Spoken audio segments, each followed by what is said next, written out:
How long are you going to let your past poison your present? Hello and welcome to The Drakes, where we talk about everything regarding love and marriage. I'm Tracy Brown Drake. And I'm Sandy Drake. And again, today's question is, how long are you going to let your past poison your present? And we all have a past. So when you think about it, there could have been a moment or many situations where trust was broken, Yes. you were disappointed, or just something that just broke your heart. You're not alone. If you don't solve this problem, oftentimes a couple of things will happen. You'll either sweep it under the rug, live in silence, being ashamed, or put up a wall and be in denial. And we know so many people who have had their heart broken, whether it was infidelity, some kind of abuse. There's a long laundry list. So what does that look like in a marriage? You have pledged your life to be with somebody, but there's this dark side to your past that's keeping you from living the life you were supposed to have in a marriage. Yes. Once you've been revealed as being untrustworthy, it takes a long time for your partner or your spouse to trust you again, because there's always that doubt. Are you being honest? Are you telling me where you're going? Are you telling me what you're going to be doing? Because you lied to me in the past, and now I don't trust you. So what does that look like when your past is a stumbling block to having an amazing marriage? And sometimes the past can be something that you experienced before the relationship, but it could also be something that happened within the relationship, but a while ago. So what does that look like? And again, if you don't solve it or try to solve it at that moment, it's difficult. For example, the lack of trust. Yes. If you've lied in the past once or numerous times, it takes time and effort to build that trust again. And so it's not just a one-sided thing. It's the person who did the offense, but it's also the partner. So let's talk about what does that look like for the person who did the lying and then the one who received the lie. So what does that healing journey look like? The person who committed the lie and was untrustworthy, all we could recommend is continue to be intentional in your truth telling and really emphasize, sweetheart, or beautiful, this is what I'm saying, this is what I'm going to do. And just be open and transparent, because if you feel you have to hide while you're trying to recover from your past, excuse me, keep going. if you feel that you have to try and regroup, it doesn't work. So again, it takes time. And we don't know. And the thing is, your words have to line up with your actions, because you just can't give me lip service and then do something different. So again, once the offense happens and you've apologized and you are committed to turning that behavior around, your words have to line up with your actions consistently moving forward. Every word, because now you're being observed 24/7. So even you're under a microscope. So even that one word, that a slip up, then it was just a mistake. I'm going to be home at 6, and traffic is heavy, and it's 6:20.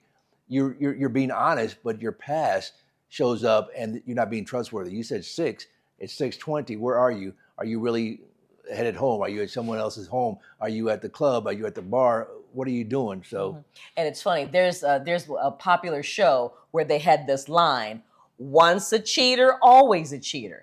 Well, that doesn't have to be true, and that doesn't have to be your story.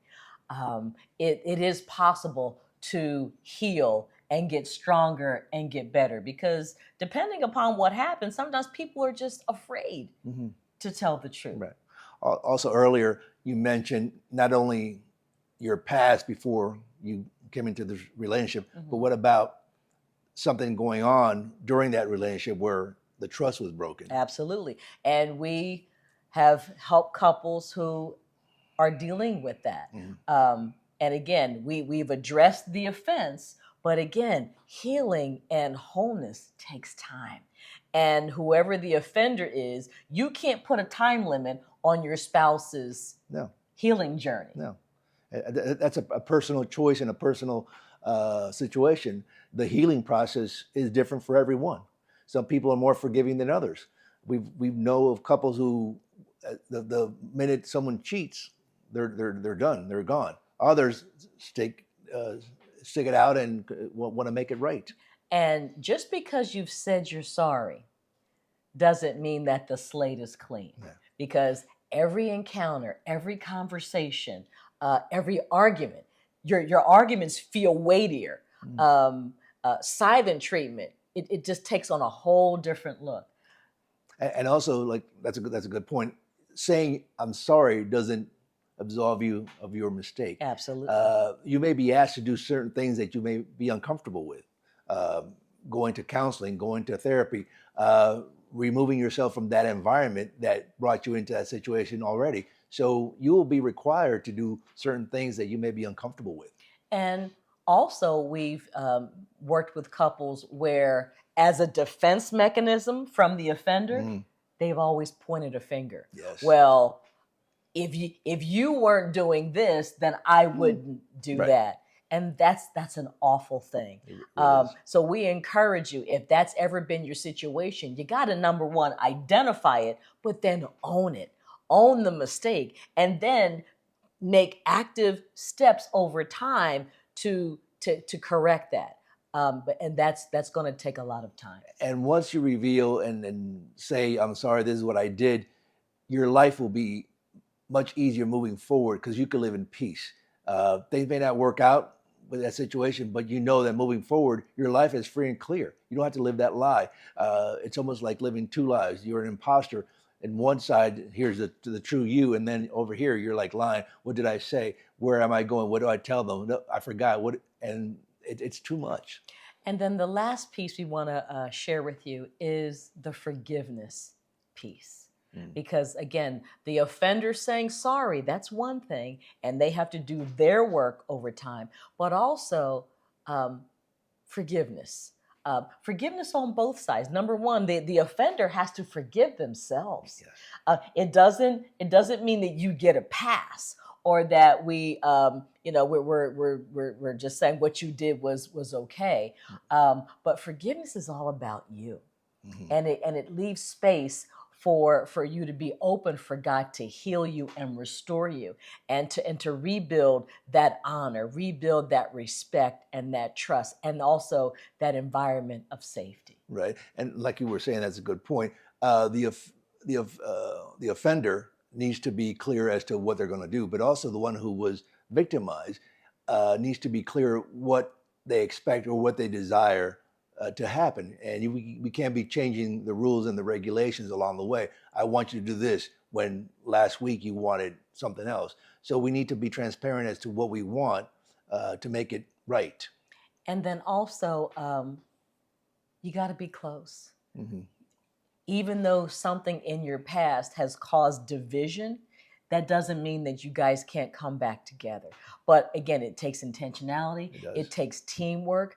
Again, we're not enemies. We are fighting to heal the problem. So the offender is not the problem. The problem is the problem. Right. So how can we work? How can we share? How can we pray? What is it that we need to do as a teammate to fix the problem? And so, and if we're clear about that, then that can also be a game changer. So having said that, our encouragement to you is, if you have the courage to trust God, yes, because everything that you've been through in your past is not a surprise to God.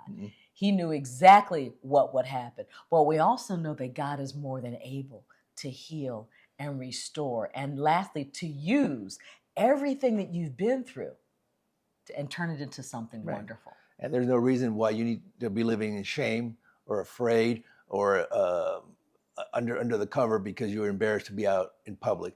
You did something wrong, unacceptable. You're asking for forgiveness, and healing will come in due time. Because marriage is not supposed to be like that. You're not supposed to live in a marriage, as you said, with shame, with unforgiveness, sweeping things under the rug, or having a wall. No. That's what the enemy would love for you to do. He would love for you to live like that, because that means he's got you. God is not able to use you in your fullness. But one thing, trusting God, and then lastly, it's okay to get help and Yes. support. And so, what do you want to share with the audience about the support that's available? Well, first of all, subscribe to our channel. We are here to support you and work with you with any situation that you have. Also, share and like, because you may not be going through this, but maybe you know someone who is. And we are here to walk with you. We are here to support you. We want the best for you because we support marriages. That's right. And we believe that no couple is meant to do life in isolation No. because who says you have all the answers? But there are people out there like me and like Sandy who've been married more than 30 years. And if we haven't been through it personally, we've walked with other couples who have. Yeah. So our life experience, our wisdom, our study, our prayer time, all the things, we can help you and coach you and guide you and be your accountability partners to help you to get towards your healing and wholeness. Absolutely. And again, if we can be support for you, we are here. Click on the link below, send us a DM, and we would gladly love to hear from you. And in terms of the resources, because we believe that we can talk to you all day, but you've got to decide that you want something better. You deserve to have the kind of life that God has for you. And so what does that look like? Well, there are things that you can do that are tangible. Mm-hmm. So when you click on the link, there are solutions. We're not selling you anything, but we've got the solutions to what your problem is. And then also we are available to talk with you one-on-one, to give you that strategy Yes. and the tools to help you on your way. So again, I'm Tracy Brown Drake. And I'm Sandy Drake. And we are with Life Transformation International. That is our company that brought you the Love and Marriage series. So again, we look forward to walking with you, praying with you, supporting you, and helping you on your way.